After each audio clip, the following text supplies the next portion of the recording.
المكتب التعاوني للدعوة والإرشاد وتوعية الجاليات بأبها. لكني أعلم أن فريقاً يعمل في مكتبة جامعية ناشئة، وكان دوامهم هو الدوام المعهود، من 7:30 إلى 2:30. هذا إذا التزموا 7:30 و2:30 على ما هو معلوم بينكم جميعا. لكنهم كانوا يأتون مساء دون أن يعلم العميد، والعميد هو فضيلة الشيخ الأستاذ الدكتور زاهر بن عواض الألمعي حفظه الله، الذي كان عميدا لشؤون المكتبات في جامعة الإمام محمد بن سعود الإسلامية. فكانت لديهم مهمة إنشاء المكتبة أول ما أنشئت الجامعة، أتكلم عن 1394 1395، وكانت الجامعة مشغولة بوضع اللوائح لنظام الجامعة الجديد.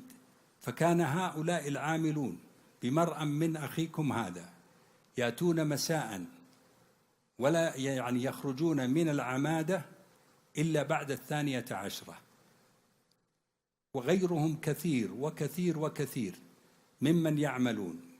طبعا بعض الجهات ربما لا تسمح بدخول الموظف بعد وقت الدوام لإجراءات أمنية أو تنظيمية، فتجد أن الموظف الحكومي كما قلت لكم يحمل أوراقه ومعاملاته معه وينجزها على حساب وقته مع أهله ومع أحبابه، ويجد أنه ينجز ويحقق ذاته، وراتبه هو راتبه ولله الحمد. لكن لراتبه طعما وذوقا يختلف عن أخيه المقصر الذي ربما شمت به وربما سخر منه.